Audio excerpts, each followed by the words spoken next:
Hey! Thanks again for pressing play, and welcome once again to another edition of the Suns Jam Session podcast. It might be early August or mid-August, whatever it is, but we got a jam-packed show here for you today. Not only are we going to be doing start, bench, and trade anybody who has worn jersey number 20 in the history of the Phoenix Suns, and don't worry, ladies and gentlemen, there's not 24 people like we had last week for jersey number 10. But we have a lot of other news happening around the Phoenix Suns organization.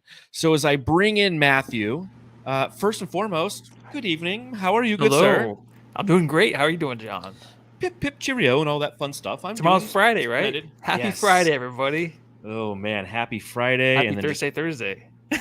playing some Assassin's Creed Valhalla. Oh, I saw that. Did you tweet that out? I just The new randomly Assassins? tweeted. I just put Assassin's Creed Valhalla. It came out in like 2020, but I was going to say, is it an older one? Because it's the newest one, but it is older. It's a fantastic How does game. it look? Oh, dude. It's amazing. It's an amazing looking game. It's one of those games where you play it for a little bit and you step away because games always suck, especially those that are just beasts because you suck in the beginning. When you come back and you start to get good and your character's badass, it's like, yo, this is. Dude, you this got is a lot fun. going on over there with those video games, man. Dude, I'm sitting there like envious. literally. I come home from work today. I'm like, okay, I've got 30 minutes. I play a little Valhalla. I go out and I mow the lawn, and then I have to just a bunch of yard work. And I come back inside. I take a shower. I'm like, I've got 37 minutes till I have to podcast Valhalla. Then I come in here, and then I'll write an article after this. I have to finish an article that I'm writing for Bright Side of the Sun. If no one has, head over to brightsideofthesun.com. Please do so. That's where you can find both mine and Matthew's writing, and as well as information on this podcast. But yeah, staying busy, man. Staying busy. Good. Summertime. Yeah. And the living's easy. Treat yourself a little bit too, Throw That's some why I play video games in Valhalla. there. Yeah. There you go, man. That's good. I'm trying to get back to things like watching movies and stuff. Watching Like what TV kind of movies? shows. What kind of TV shows? TV shows. I was watching Ghost Adventures a lot. Just fun to have in the background, but Terrifying to have in the background.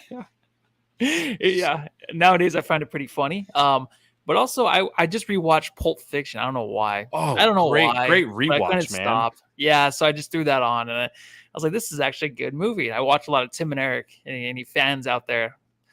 The 6 watchers right now. So they're like, "What the fuck are you talking about?" Question: have you ever seen Once Upon a Time in Hollywood?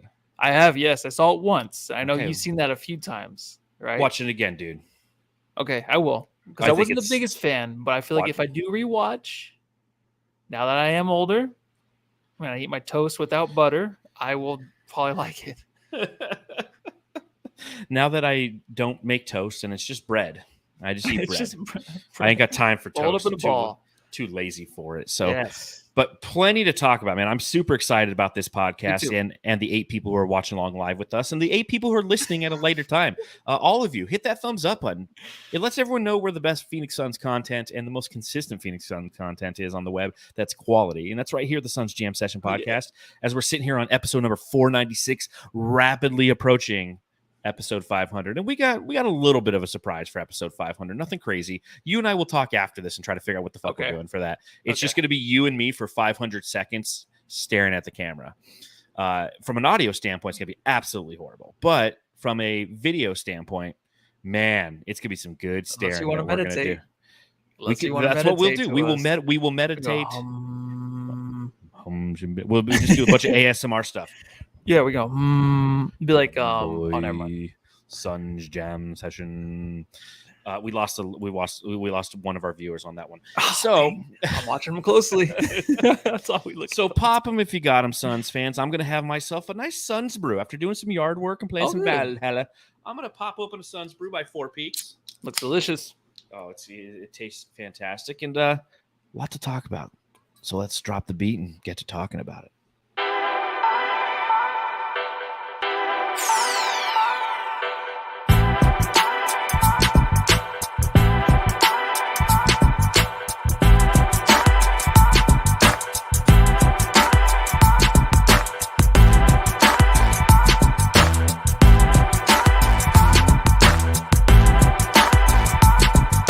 You know, Matthew, I was going to start the podcast off with the news that dropped today about opening night and Christmas Day, but then when that beat plays, for those of you who watch the program, you know that because this is the jam session, it's an intro that involves just a bunch of historic jams in the history of the franchise. The Hocus Pocus slam dunk contest performance by Cedric Sabalas, the Olowokandi drop by Amare Stoudemire, the Tom Chambers going up and over, I forget who it is, but it's like a monster. So Kevin Johnson over Mark Jackson, right? Mark Jackson, who's Tom Chambers went over, and then Kevin Johnson goes over Hakeem Olajuwon. Mm-hmm. But as I was watching that highlight right there, I think I want to start with the simple fact that Matt Ishbia did something this week that we as Suns fans have been pining over for quite some time. You and I, as podcasters in the Phoenix Suns realm, who've been doing it for 4 years, coming up on 4 years. It's just one of those topics that we talk about plenty. And that's whether or not Amare Stoudemire and Shawn Marion should be in the Ring of Honor, and how it's kind of a disgrace that they're not. That because of the 7 seconds or less era that Steve Nash orchestrated and won 2 MVPs under, he couldn't have done it without that dynamic duo next to him in Stat and Matrix. And how, for some reason, most likely due to Robert Sarver's soured relationship with both players, they haven't been in the Ring of Honor. And in less than 6 months since taking over the franchise, Matt Ishbia has brought Kevin Durant to Phoenix. He's brought Bradley Beal to Phoenix. He has localized the television programming. He just redid the entire food and beverage partnership inside of the Footprint Center for both the Suns and the Mercury and Old Local concerts. And now, once again, another W for our owner, Matt Ishbia, as he announced through The Athletic earlier this week that Amare Stoudemire and Shawn Marion will enter the Suns Ring of Honor and have their jerseys retired this season, Matthew. It's amazing. I think it's one thing that for them to actually do it, but the other thing is, like, I didn't think this was ever going to happen. I thought it was just something that was in the past. It's like, hey, we're kind of past the point to really kind of induct them in there. I mean, Steve Nash has been there for a while. Now it's like, oh yeah, it was just a Robert Sarver thing. Once he's out, the sour relationship, like you said, that he probably had with the Matrix, who was always on the Mavericks bench, always in the playoffs, always rooting on the Mavericks bench, right next to Mark Cuban. It's like, what is he doing there? Of course, he won a championship with the Mavericks, but it's like you want him back in Phoenix too, right? Because he was the Matrix here in Phoenix. And then Stat, of course, absolutely. And it's like maybe he had the sour relationship, not getting paid when he had to go to New York. Maybe that was the thing. The next year, the Suns had a chance, if Amare was with the Suns, to maybe win a championship. That was the year that the Mavericks won. Or did they win? Or they went on to actually play the Heat that year, I believe. But they had a chance that following year when after Amare Stoudemire left. But it's like, what is Matt Ishbia not going to do? I feel like the only thing really kind of left is maybe saving the Coyotes. Maybe just, doing a partnership with them to actually have them play at the arena or something. I don't know. I just feel like that's something that's going to pop up. Say, oh, Matt Ishbia, he's buying the Coyotes. He's building them a stadium. Like, I just feel like he's going to do something like that. But this is huge because didn't you think like it was just kind of just never going to happen? Yeah, and I think that it was just one of those things that we continue to bring up as an off-season topic, or every time that we see Amare Stoudemire or Shawn Marion, whether it be on national television or, as you mentioned, sitting courtside at an opposing team's bench. It's like, well, these are our guys. Amare Stoudemire drafted here. Shawn Marion drafted here. I mean, Shawn Marion's rookie season was the last year of the Sunburst jerseys. That's how long ago he was here. And what they did in their time here, and the way that they grew here into the players that they became, phenomenal talents before Steve Nash showed up, and he obviously accentuated their talents and led this team to multiple Western Conference final appearances. I think it's time that they paid them the proper respect.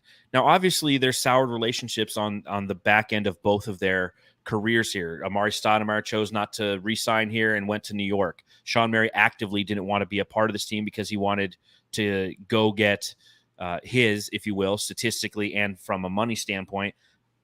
And they've both kind of taken shots at the Suns in the past. And I know that for some fans, they're not going to let that go. If you go onto X or you go onto Facebook or Reddit, you'll see some Suns fans be like, hey, man, those guys kind of dog the Suns. Like, I'm over them, and I don't care if they're in the Ring of Honor. And you're welcome to think that way. There's some Suns fans who are like, well, They shouldn't have their numbers retired. Too many people's numbers get retired. And unless you get this team or help this team to an NBA Finals appearance or eventually a title, you shouldn't have your numbers retired. And you're not wrong for that point of view either. But for me personally, I think that these are two of the greatest Suns to ever play.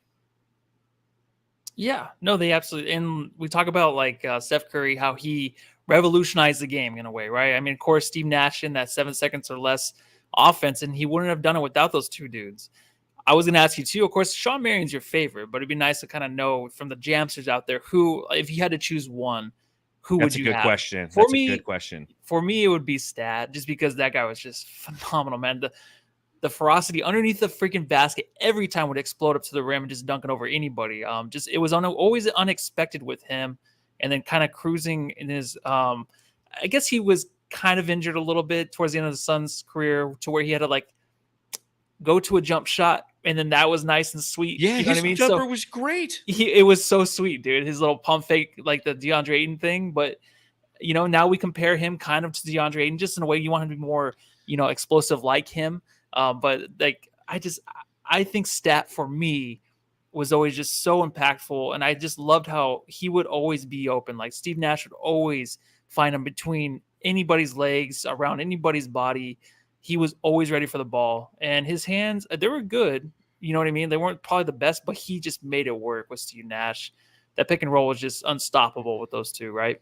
Yeah, and Amare Stoudemire, because of his performance here in the Valley, he's the one who's ruined DeAndre Ayton for a lot of Suns fans. Yeah, for those who are old enough to live through the 7 seconds or less era, we became accustomed to somebody who hated the rim, who wanted to do bad things to that rim when he got the ball in his hands.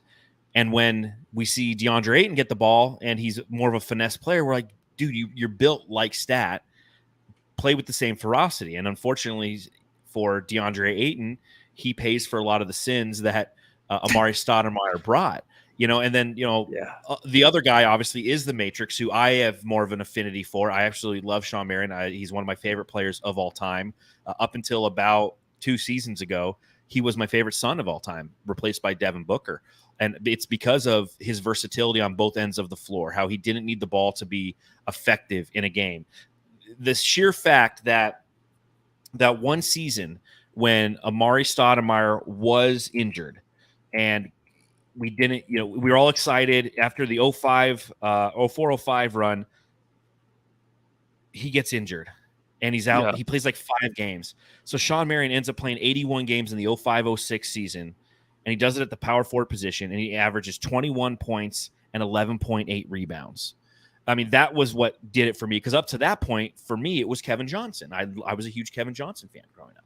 And to see the way that he could affect the game in so many ways, and that's 21.8 points, he didn't garner those by having the pick and roll run up for him or isolation basketball. He garnered those by hustle plays, by attacking the rim, by getting offensive rebounds. He averaged 3.1 offensive rebounds per game that season. So his versatility as a player was something that I always loved and appreciated growing up watching the Phoenix Suns. Yeah, it's one of those things where the way he left always kind of rubbed me the wrong way. And he went off on some podcast about a year ago about just how everyone knew what the Suns were going to do offensively. And he was so frustrated with that team that, nothing was ever changed. The adjustments weren't made to actually give the Suns a chance to win in the series against the Spurs. So he's the one that dogs the Suns the most. But I just, going back to those days, man, when I was a kid and you had no life and you just looked forward to the Suns all the time, they made magic on the court. And, I think the Matrix, if D'Antoni had to create someone for his system, right, it would be him. I know Steve Nash ran it all, but like just somebody that would just continue to pick up the pace, never take an actual play off, and just always be there, to grab the extra board or whatever. You know what I mean? Like, yep. It was always about offense, and he was a good defensive player. He really was. But just offensively, he just filled those holes that I feel like D'Antoni just was like, if I had to create somebody, of course Steve Nash can run it, but I just need somebody to actually just be there whenever like things fall apart. And he was that guy. 100%. And that's why it's there's a fun game. And if you go to brightsideofthesun.com, I put an article together literally I think it was the day that they announced that they were going to retire their jerseys, I'd put together something that said which member of the 7 seconds or less Suns dynamic trio would be the best fit with this current roster. I mean, we know that we have Devin Booker. We know we have Bradley Beal, Kevin Durant, DeAndre Ayton. Who of those three would be the best fit for this team? And, it's a purely off-season take kind of thing. Like, do you go Steve Nash to facilitate with the true point guard? Is it Shawn Marion because he can play the 4 and the 5 and, again, gives you some defense? Is it Amare, and Amare next to DeAndre Ayton would be something that would be just a sight to see. And that's something that we can talk about on our Monday podcast. I don't want to go too far down that avenue of thinking, but I want our listeners to start to think about that a little bit. But I do want to say one thing before we move on to the next topic is, located behind me is a painting that I did a few years ago of the Phoenix Suns greats. All right. And if I pull it up and you take a look at it, you go through this list of players: Dan Marley, Tom Chambers, Walter Davis, Kevin Johnson, Alvin Adams, Dick Van Arsdale, Connie Hawkins, Paul Westphal, Charles Barkley, Steve Nash, Devin Booker. The two that are on this painting that I did that weren't in the Ring of Honor, I've got Shawn Marion, located right in the center, by the way, on purpose, and Amare Stoudemire. And they are now going to be members of the Phoenix Suns Ring of Honor, Matthew. Yeah, and it's going to be redone. Someone actually did comments about that. He's going to be updating the Ring of Honor. Johnny Timestamp. Yes, they're also updating the ring. So for those of you who visited the stadium since the renovation, they've done it all digital. They've done a digital banner that goes around the entire inside of the arena, and they put different ads up there. Then when it's not time to tell us that we should go shop at Fry's, they'll be like, oh, by the way, and then they put in the fake numbers. And it's something that, again, Matt Ishbia listens to this fan base and acts. Yes. And it's going to be something they're going to be doing is redoing that Ring of Honor. And what's interesting is not only are both Amare Stoudemire and Shawn Marion entering the Ring of Honor, but they're also having their numbers retired, which is kind of interesting. So that brings me to just, a little game. You know what time it is. Trivia time. All right, Matthew, we're going to do some trivia time. What I'm going to do is I'm going to name off different members of the Phoenix Suns that are in the Ring of Honor, and I want you to tell me if their numbers are retired or not. Okay. You ready? I'm ready. Number 33, Alvin Adams. Is his jersey number retired or not? Yes. That is correct. Charles Barkley, number 34. No. Correct. Tom Chambers, number 24. No. Correct. Walter Davis, number 6. Yes. Correct. Connie Hawkins, number 42. Yes. Correct. Kevin Johnson, number 7. Yes. Correct. Dan Marley, number 9. I'm gonna say yes. That's yes? No. Matthew got one wrong. Is it no? Okay, because I was like, no. Who's award number 9? No one has. But it's not technically retired. It's like a Tom Chambers thing. You have to ask him because I know Tom Chambers gave Googs or somebody 24. Forget. Yes. He gave Tom Gugliotta. Yeah, and then what's interesting about Alvin Adams is his number's retired, but he let Grant Hill wear it. Okay, yeah, he did, huh? Okay. But he got permission to do so. Steve Nash's number 13, retired or not? Yes. It is not. It is not. Okay, yeah. Amare Stoudemire, number 32, yes. Shawn Marion, number 31, yes. Yes. Dick Van Arsdale is number 5? Yes. Paul Westphal, number 44? Yes. Not bad. You got only 2 wrong. That's actually 2 wrong. Pretty impressive. It's not bad. Yeah, I was thinking about players that have worn those numbers. And I know it always goes back to 2K where I just couldn't get any number in the single digits. So I'm like, those have to be all retired that you're gonna remind me to talk about 2K at the back end of this. I got something fun to talk to you about. All right, next up, just real quick, I want to talk about this before we get into jersey number 20. They announced today, but they being Shams Charania, that the Phoenix Suns will play on opening night on October 24th this season. It's the first time since 2011, Matthew, that the Phoenix Suns will be one of the first games of the season. They will open up at the Golden State Warriors, playing against Chris Paul and Dario Saric. Oh, and Steph Curry. Yeah. Thoughts on that? It's kind of cool. I kind of wish it was at home. Just because the Suns have the new court, they have the newer players, right? I mean, they do have Chris Paul, Golden State Warriors do. And that's going to be the exciting part. It's just playing against him. And usually I don't get so excited about individual games, I mean, we're going to talk about Christmas in a little bit, but This one's kind of interesting just because of the Chris Paul factor, how much he brought Big to this time. team, obviously, in the franchise, how he turned everything around. Now he's playing with Golden State and Steph Curry, a player that, that he probably never thought he'd be playing alongside or maybe backing up.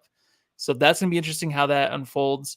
I just kind of wish it was at home because I know the Suns will have a new court. They have the new jerseys. They have everything new. And they're the most exciting now on paper to go watch. So I just thought it would be something you bring home, the new Ring of Honor, all that stuff. So that's going to be interesting. And I know this is probably not released yet, but I wonder when they're going to actually retire the jerseys.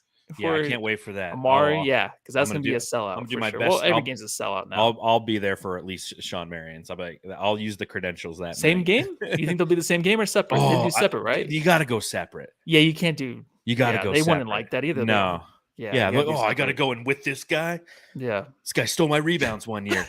I think the reason that they're doing it in Golden State, this is gonna be the first time since Kevin Durant last played in Golden State that he will go to Golden State to play a game. Oh, you think it's the first time he hasn't been back to Golden State to play a game since he left in 2019.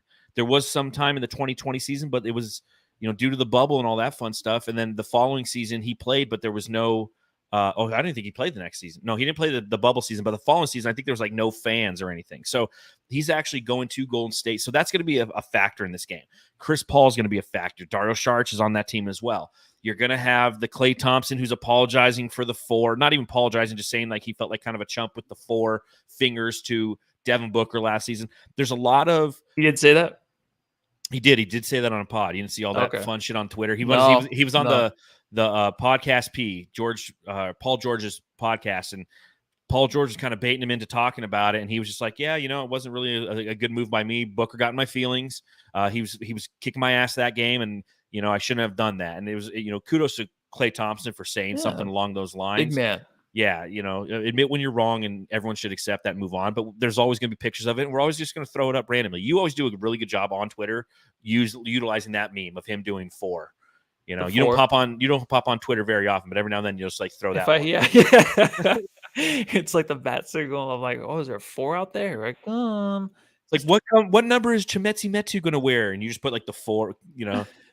If you never brought up 4, like, I don't know what is it.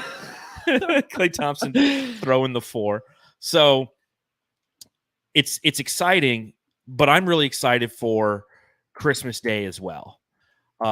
Christmas Day, the Phoenix Suns will be home for that game, and they're going to be playing the Dallas Mavericks. And obviously there's a ton of storylines in that game as well. You have Booker and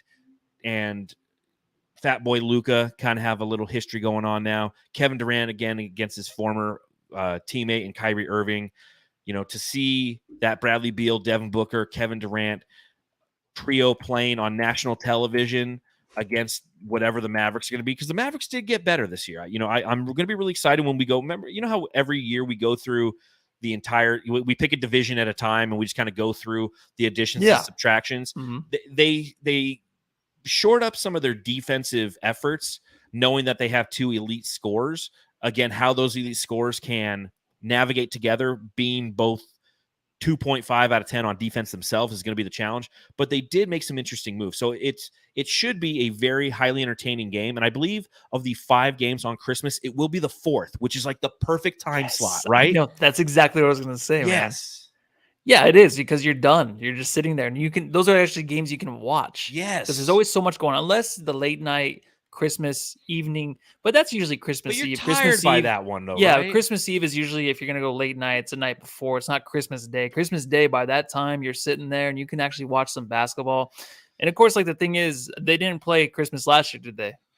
Did they miss it? I don't think they did. But I'm pretty sure they played, but I'm pretty sure also that the Phoenix Suns are like 0-2 in their last 2 Christmases. Did they? Okay. I forget if they did it, because it's always about the podcast too. It's always like, well, we're Christmas Day podcast, but it's later at night, so that works out perfectly for us. I'm selfish in that way, where I'm like, when is the podcast going to be? Okay, it's the perfect time for us. Because I'm pretty sure, I'm almost 100% sure they played last Christmas, because I had to work on Christmas, and they played like the 2:00 game. So it was the 3rd game, and they lost. I think it was to Denver. It's when Devin Booker got hurt. Remember, he got hurt like 5 minutes into the game.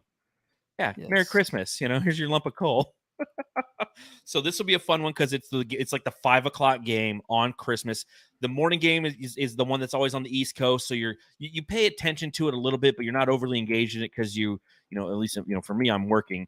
But for other people, you're interacting with your family. But that's gonna be the Bucks versus the Knicks, and then they'll have the 76ers and the Heat, and then that slot that the Suns came into will be the Celtics and the Lakers, and then it's Mavs, Suns, and it ends with Warriors, Nuggets. So it's going to be a great game. And again, that's the game for the most part in which people who are casual, a lot more casual than we are, obviously, go, oh yeah, shit, basketball. Yeah, we've been watching football for the past 3.5 months. Like, yeah, that's when it starts. That's when it starts, and everyone's just like really wrapped up into it.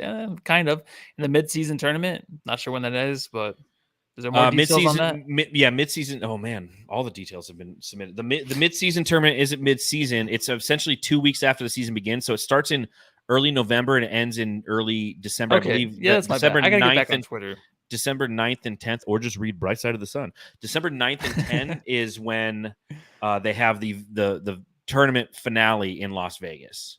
Okay, cool. So that's when that's. I knew the rule, everything you explained that. I didn't know they actually had the dates yet. Oh yeah. So.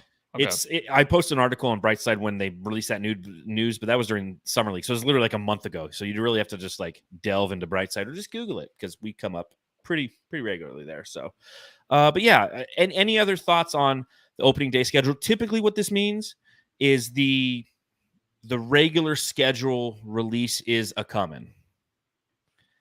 So you best believe that I already have my template ready to go.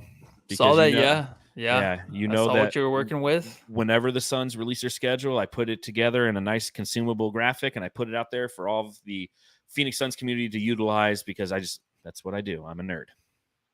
Yeah, can't wait to talk about every game. I know, but Matthew. Oh yeah, that's Matthew's favorite podcast. This is what Matthew does when he has that podcast. Fuck. Gotta sit there. I'm like, so Matthew, we got 17 back-to-backs. You're like, the way the league is nowadays, when there's so many like switcheroos and players moving around everywhere, it's interesting because of the matchups and stuff. So it's more compelling now than it was ever. Now it's something where Jamsters can sit down and listen because there's going to be matchups, but then also everyone is hurt and everyone plays. I think I always lead the podcast off that way, but like, well, who knows who's going to be hurt? Who's not going to play? Well, and you also go, well, the regular season doesn't matter, but let's talk about it. And then like, we'll get like 3 matchups in, we'll talk about home and homes, and we'll talk about like, the big road games, and then we'll talk about, like, hey, they've got like a 6-game road trip here over 8 days. And you're like, yeah, the regular season doesn't matter. It's like by the time we hit the third topic, you're just right back to like the regular season doesn't matter. And I always have to remind you that you're right. Yeah. But it's fun. It's something that's released, and you can make your graphic, and we can go look at it. I'm excited to see what it looks like this year. It's just me telling everybody, like, look at my graphics. I've got some badass graphics. Speaking of graphics, we got a nice little graphic here for jersey number 20, because that's what we're talking about on this one. For those of you who don't know, this is something that we do. That's so tiny. It's a nice looking graphic. Okay. I'm on the Josh Jackson side. I was like, yeah, I'm on the. Can anybody guess who this one is? The one on my side. Oh man, it's easy.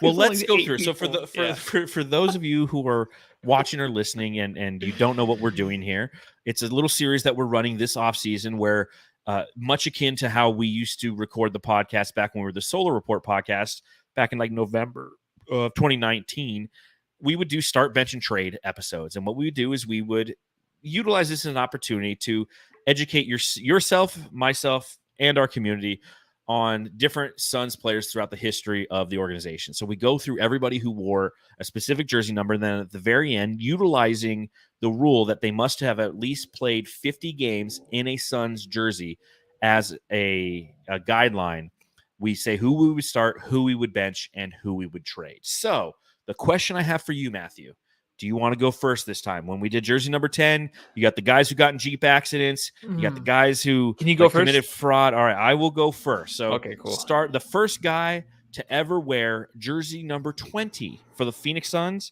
happened in 1973. He played for the team from 1973 to 1975. A small forward, 6'7", out of the University of Pennsylvania. You guessed it, folks. Corky Calhoun. Corky Calhoun played 172 games with the Phoenix Suns, scored 6.8 points per game, had 4.5 rebounds per game, 1.3 assists per game. Much akin to somebody who was drafted much, much later and wore jersey number 20, he was selected 4th overall in the 1972 NBA draft, played 3 seasons for Phoenix, and eventually was traded to the Lakers in 1974 for 2 picks.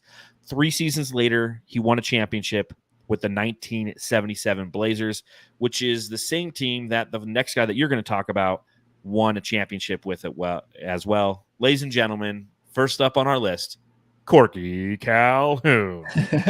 Yeah, this Great next name. guy, all-time name right there. Corky it's Calhoun. a good one. It sounds like a baseball name, though, doesn't it? Corky It the does. Calhoun, Willie Calhoun. Willie Calhoun's a really good baseball ASU. name, but Corky Calhoun, man. I thought it was a baseball. I was like, is this list baseball? But I like the next guy because this is a guy that played the most games in jersey number 20, and that is 215 games.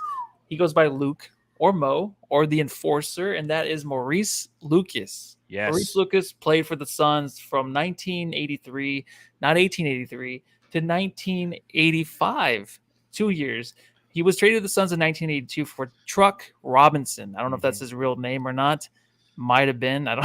I actually didn't look that guy up. I did look up Maurice Lucas. He's pretty interesting.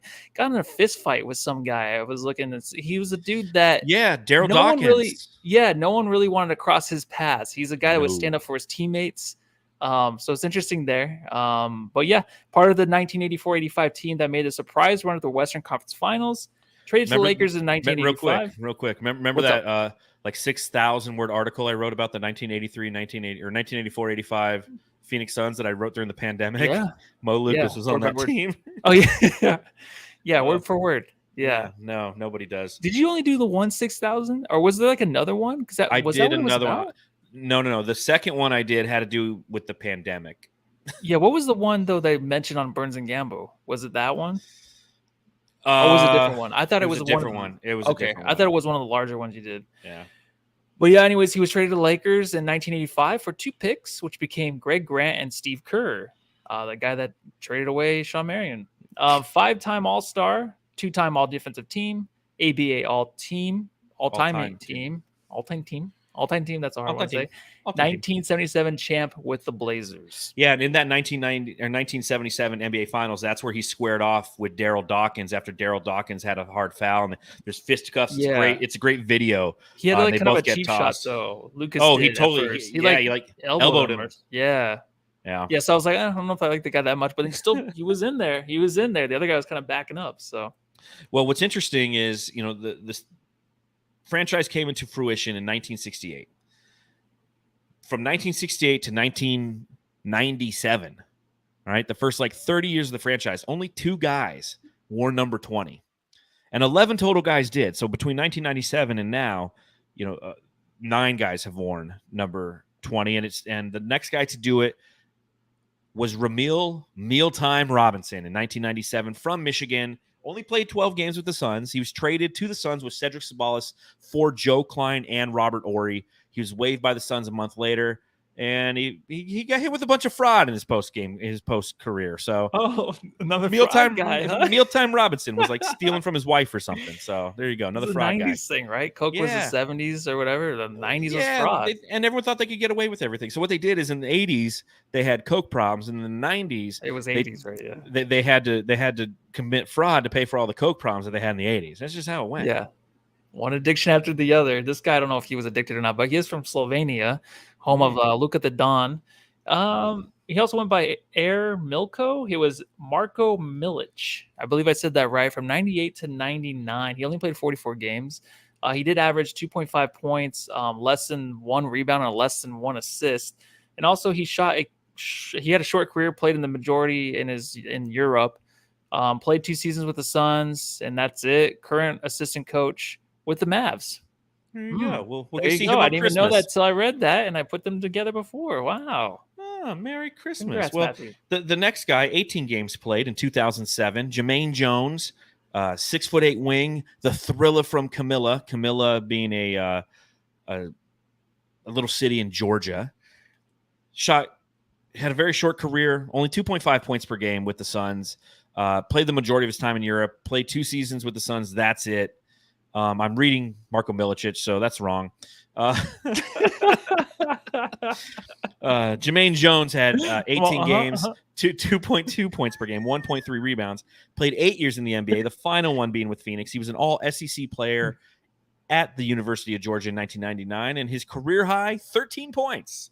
That is Jermaine Jones. I'm getting the lame ones on this one. I've got Courtney Ramil and Jermaine Jones so far. And it's not getting any better. So who else we got? Well, Jaron Collins in 2010, he was a center, 6'11", and he wore number 20 with the Suns, but he also wore number 31 with Utah, Clippers, and the Blazers. But this is the only place he wore number 20. He had 10 starts with the Phoenix Suns and is assistant coach currently with the Pelicans. Won 3 rings as assistant with the Warriors. So some guys are just made to be coaches. He did only play 34 games, though, with the Suns. So I guess if you wear jersey number 20, you're going to end up just coaching somewhere. Well, winning some championships too. Other places. Yeah, only in Portland in 1977, apparently. Next up, Garrett Seiler in 2011, a center, 6'11" from Augusta State, the first and only player from Augusta State to ever play in the NBA. Played 21 games with the Phoenix Suns. Was signed on a couple 10-day contracts, and they actually implemented a weight clause for this guy because he came in listed at 305 pounds, Matthew. Garrett Seiler. So I've got a guy who's got I have a fraud guy, and I got a fatty. And also, a guy that eats a lot of cheeseburgers. Speaking of, really quick, so yesterday, want me to tell you what I ate from 5 o'clock on the rest of the night? So this is what I ate really quick because this is really strange. Whataburger, I had a patty melt, and then I ate my mom's half a burger because I met her and my nephew for dinner. And I guess for a snack last night, I might have smoked a little bit. Who knows? I had 2 McDoubles from McDonald's. I had a large fry and then 4 of the chocolate chip cookies, dude. I had it all in one night. Oh, it feels so good. But sorry. I ate enough for dinner tonight. So. Oh, did you? Hell nice. Yeah, I love it now. Oh, so good. 2013, Jermaine O'Neal. Remember this signing? Ooh, this is the kid. This is the dark days. Yeah, the kid. I didn't even know that was his nickname. But he went to college at high school. He did play 55 games. So this was when all those players are coming out. He did come out of high school, did not go to college. 55 games, so he is eligible, which is shocking. I thought it was less than that. I feel like he barely played. Obviously 55 is not a lot, but I didn't think he'd be eligible for this game. But he only started 4 games for the Suns. 18-year career, played with the Suns in year 17. That's when we get the guys. Usually it's in the last years. Yeah, it was he and Jerry Dudley that were team captains following the departing of Nash and Grant Hill. Yeah, that, like I said, I days. remember that season. Yikes. Had medical and personal issues while he was with the team, and then regular heartbeat. Took some time off to tend to his daughter, who had a leaky heart valve. All right. So I'm back to the sad players and the sad stories. 6-time All-Star, 3-time All-NBA selection, and 2002 most improved player and part of the Malice of the Palace. That's right. Yeah, that's a great doc too. Yes, that is. That's great. Yeah, I'll never forget. Do you remember where you were for the Mouse in the Palace? Do you remember that? No, I remember what coming on. I just couldn't stop watching. I don't know where I was though. So somewhere. I was stationed in Korea at the time. Well, it was I was stationed in Korea from 03 to 04, and it happened. It must have been late 03 or it happened 04. It was before Thanksgiving 04, and when you're stationed overseas in Korea, I think we're like 16 hours ahead. So basketball games, like primetime basketball games, would come on at like 10 in the morning. Like I was stationed there during the comeback run of the Boston Red Sox against the Yankees. That was all happening like after breakfast, before lunch for us. Okay. Which was really kind of cool. But cool. I remember I was sitting there taking a break, watching that game because one of the guys that I was a fellow cook was a huge Pistons fan. And we were watching that game and just like all shit went haywire. And I'll never forget, like 2 days later, it was Thanksgiving and the general had come into the dining facility and I'd been up for 48 hours straight and I'd made enough fucking potato salad to feed an army. Literally, we've done, so much stuff. And all those cooks are standing up there, at parade rest. And he comes in there to talk to us and, thank us for our hard work. And they're showing a highlight of the Malice in the Palace up on the TV screen. He comes in and he's just like, how about that, huh? And then he just walked out. It's like, how about that? Oh, he's like, how about that? And we're just like, motherfucker, man, we work so hard. And like, you don't do it for the general to come in and give you kudos, but it's like that was my first impression of a general. I'm like, this guy don't give two shits, and he loved the malice in the palace. But next up in the list, and we said this last time we did the podcast, when you start to hit that 2010 range, man, you start to hit into some dark days and some dark memories. Dark in here. Archie Goodwin wore number 20, a point guard / shooting guard, 6'5" out of Kentucky. Ended up playing 150 games with the Suns from 2014 to 16. He was actually drafted by OKC via Golden State, but the Suns got him on draft night, taken 29th overall. He was actually the leading scorer on a Kentucky team that included Nerlens Noel and Willie Cauley-Stein. Started 15 games of the 150 he played in Phoenix, averaged 6.2 points, 2 rebounds, 1.2 assists. Just kept bouncing. I don't know if you remember this, but just kept bouncing between the D League and the NBA.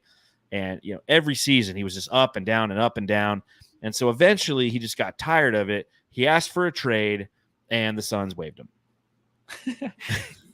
That's when we go through the Archie Goodwin store.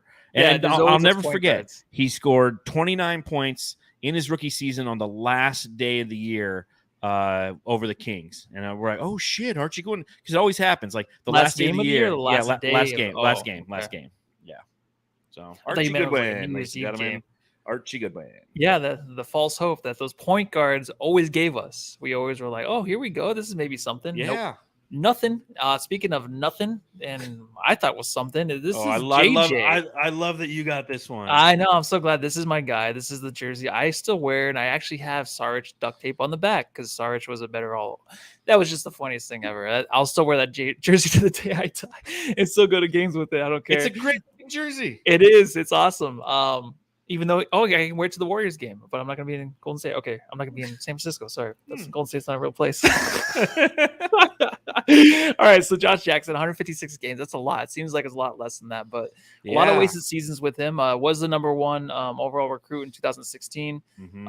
I remember Charles Barkley talking about Josh Jackson, how awesome he's going to be. I'm like, okay, let me see this. Let me see this dude. Loved his game. I loved his Fro. He looks so much better than Jason Tatum. That's why I didn't want Tatum, because I thought he looked cooler than Jason Tatum. But he was drafted number 4 overall for the Phoenix Suns, and we were super excited. He was a Suns representative in the 2018 NBA draft lottery, the only one that resulted in the Suns leaving with the number 1 overall pick. Yeah. So thank you very much for that. Traded with DeAnthony Melton to the Grizzlies for Kyle Korver and Javon Carter, it was a weird thing, right? When that happened, you're like, oh man, hopefully it doesn't turn anything. Didn't turn anything. Yeah. Currently a free agent after playing with the Grizzlies, Pistons, and Kings. There was always signs in the G League and stuff, and everyone's like, look at him, dude. Like, what was he averaging? Like 26 points a game? Something like that. Yeah, so a guy that gets his kid high or something, I don't know. It was a mess. Well, and he's going through a bunch of domestic shit right now. Yeah. Is he right now? Yeah, something just popped over like the past week. What did he shoot from 3 as a Sun? What was it? I don't know, 23%. What? No, it's on our notes, man. Is it? Oh, shot 29.4% from 3 as a Sun. Sorry. Yeah. So I mean, he's one of those guys who coming out of college, the hype was so real for him. He was so athletic. And if you go back and you watch like his rookie season highlight dunks, like it's a fun watch. But he was very one-dimensional. He was very he wouldn't do anything but drive to the basket. Yeah, he was reckless. He was reckless on offense, though. He'd get the ball, start driving, not know what he was going to do. He was purely banking on his athletic ability. He could barely dunk, though. And I remember I was not a fan of him being drafted because I thought we needed a point guard. And right after him in the draft was De'Aaron Fox. I'm like, we already have a small forward. We had TJ Warren at that time. It was TJ Warren and Devin Booker. I'm like, dude, go get De'Aaron Fox. Let's start to build this team, and from a roster construction standpoint, we went and got Josh Jackson. He sucked. End of story. Last on the list, the last guy to wear number 20 for the Phoenix Suns.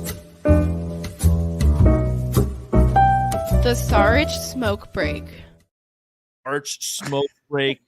Super Dario.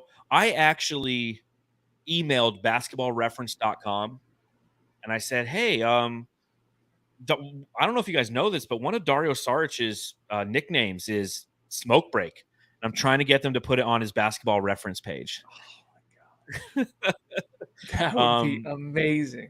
Wouldn't that be fantastic? Because I get to see a future pod reading it. Like, did you guys know? Like, No Dunks always does that. If you like, they're always like, did you guys know his nickname was this? They're like, where did that come from? So it could be Smoke Break, and they can read that in the future. That'd be hilarious. People are like, what it is. But yeah, played with the Phoenix Suns, obviously, for a couple seasons, 153 total games, which is only 3 less than Josh Jackson. And it feels like he played much more.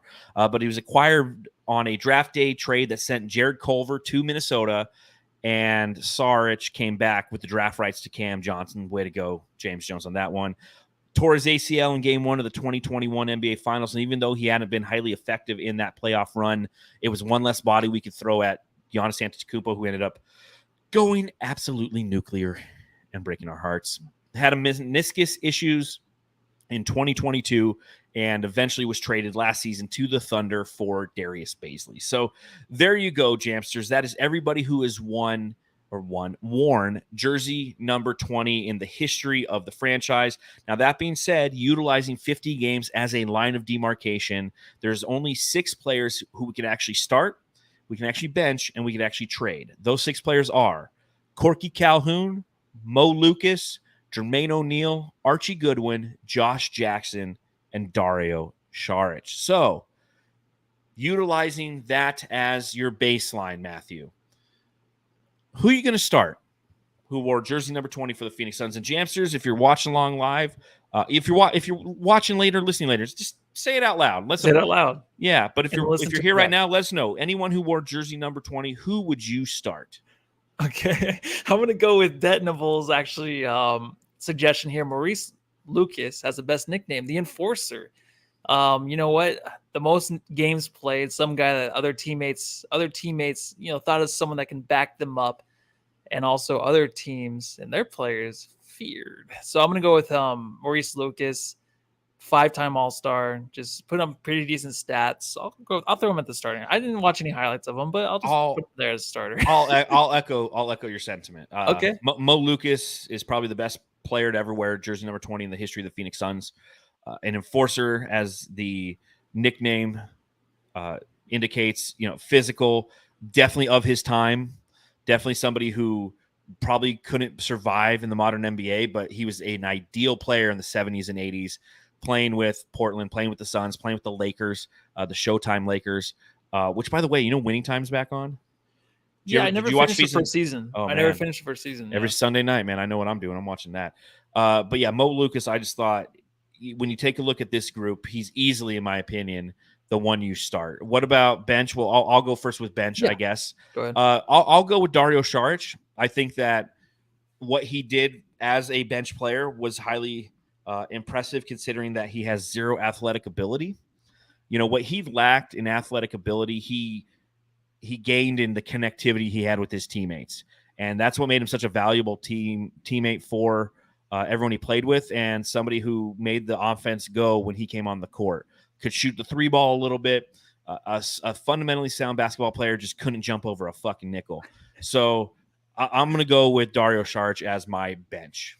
What say you, Matthew? Yeah, I'm going with the big giant tush himself. I'm going to go with Dario, dude. The guy that can just fall for no reason and can fall on the ball. He was a good trapper that way. I'm going to go with him for sure. The finals run we had with him, and him going out by injury, you never knew how big of a factor he really was. Of course, you appreciated his game, but when he went out hurt, it affected the team more dramatically than I think we ever thought. But yeah, he was definitely the connector, a guy that I look forward to coming off the bench tons of times, and he can always quickly adjust to other players and other systems very, very quickly. So on the Warriors, it's going to be interesting because he might have a pretty decent season being a backup over there. I completely agree. I think he's a perfect fit for what they're going to try to accomplish because of kind of who he is and how he can play. You got to play him a little bit because he can shoot that 3 ball a little bit. But if we get him down the block, remember the first game he came back and he's playing for Oklahoma City, and who was it? I think Booker just fucking stuffed his ass.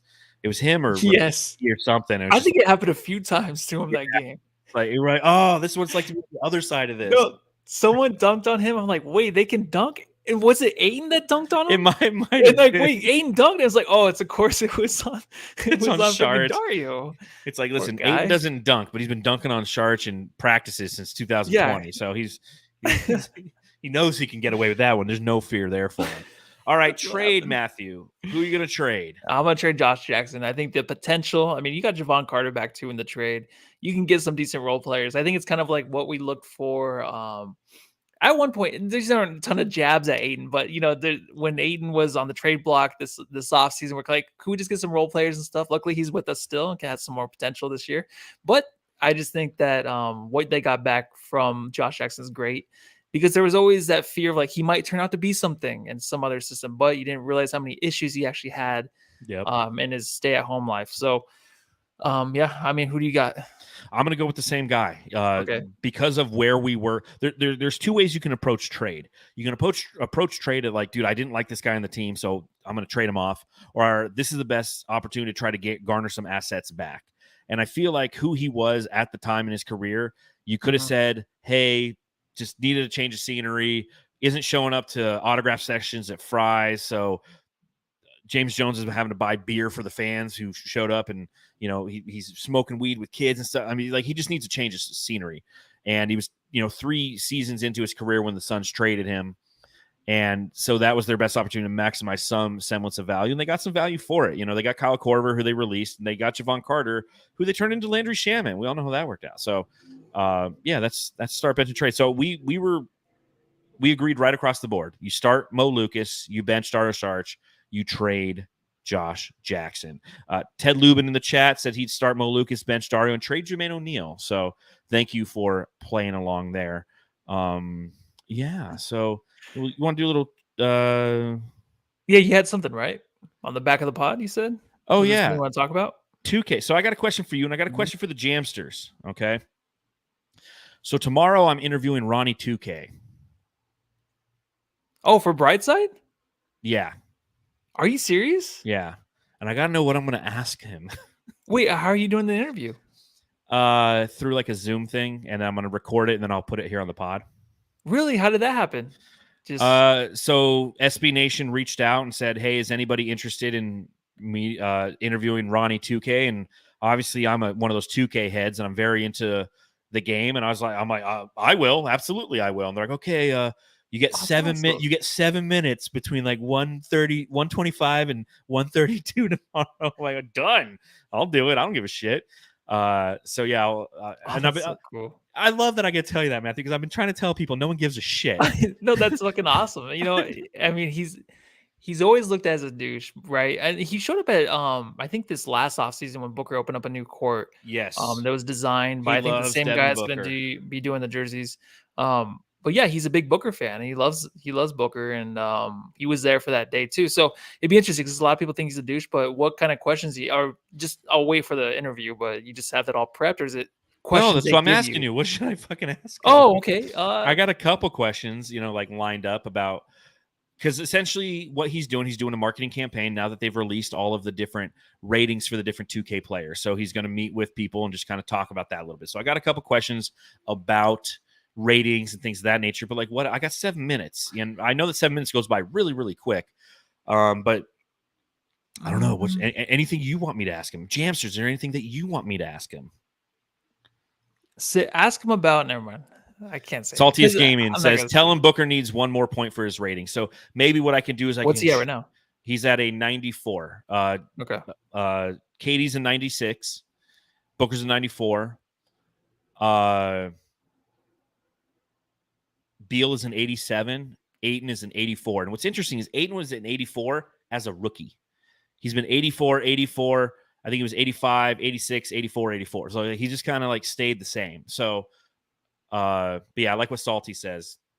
Tell him Booker needs 1 more point for his rating. Like, listen, maybe I can frame this like, so, I understand, you and Devin Booker spent some time together, obviously, with him being a cover athlete last season. Mm-hmm. You helped dedicate a court with him. Can we give him 1 more point? Can we get him to 95? I mean, look what he did. I'll do something like that. Yeah, Salty says Doncic is a 95, and I agree. We need to get him there too. Ask Ronnie 2K if he gets bribed to rate players higher. I could ask him that. He probably does. I would ask him. Does it have to be Suns related? 2K? Because I would ask him, be like, hey, so other than 2K, what game do you actually play the most? Because I feel like he doesn't play just 2K. I don't know. I don't know what to ask him though, man. Yeah. I would shoot me a text. I would get pretty down and dirty with him really quick. get some like garbage. Well, but I'm also doing it for like Brightside. I'm gonna turn it to a piece for Brightside, so it's like it has to be somewhat Suns related. And I don't want to be like, that's what I'm saying. Yeah. So like, do you have an innie and an outie when it comes to your butthole, or how's this work? Yeah, there you go. I can ask him that question. I don't know. What? I'm like, no. I said Booker one more time. Yeah. You know what? I didn't think about that one, but I'm really proud of you, John. I'll ask him those kind of questions. See how it goes. But it was kind of cool because the media person we're going through, I'm like, so like, she's like, okay, this is the time. Here's the invite. I'm like, cool. Will this be video format so I can release it? For the video side of my podcast. She's like, what's your podcast? I'm like, the Suns Jam Session podcast. She's like, yes, it will be. I was like, yeah. Nice. That could be our 500th episode. We just play it on playback. just sit here and watch it. The 7 minute. We watched the 7 minutes of me interviewing Ronnie 2K 500 times. That's the 500th episode. What else you got, Matthew, before we get out of here? Oh, man. Nothing that crazy. Nothing that cool. That's all just I have. Excited for the weekend. And I'm excited for the season. Gonna play some Assassin's Creed Valhalla? No, I'm not as cool as you, man. I'm going to take a Tylenol PM and go to sleep here soon so I can wake up at 6 and go running. Yeah. Running from what? From my fears, my insecurities. I wish I could run from them. Huh? I wish I could run. I miss running. Nah, man, my spine's all fucked up. It's on your head, man. No, just it's definitely in my spine. Wait, just keep running through it, man. Definitely in my spine. So, well, on that note, Jamsters, we're going to go ahead and we'll get out of here. We'll be doing the same thing next Thursday, but we'll be doing jersey number 30. Monday, we'll sit and we'll talk a little bit more about Nash, Marion, and Amare Stoudemire and where they would fit on this modern version of the Phoenix Suns, as well as any other fun Suns news that might come up. The schedule might be released between now and then, so that'll give Matthew something to talk about. Schedules don't fucking, regular season doesn't matter, but I really don't like 7 backs-to-backs. 7's not bad, actually. Yeah, that's actually a good number. So, but it doesn't matter. So, as The Rock would say, it doesn't matter. Bam, Johnny on the spot. So, on that note, Jamsters, a reminder to please subscribe, rate, follow, review, all that fun stuff. If you happen to be somebody who listens to the podcast on Apple Podcasts, please take a little time out of your day and give us a 5-star rating. We haven't had one in just about a month, so we appreciate it. We appreciate it if you do. Follow me at Darth Voida on Twitter or X or whatever. Read my writing at brightsideofthesun.com. Matthew? Follow me at Matthew Lissy. Read my sometimes stuff there. That's how I write. And what else should we do? For 2 minutes? Oh, let's go home and love our Ronnie 2Ks. Oh.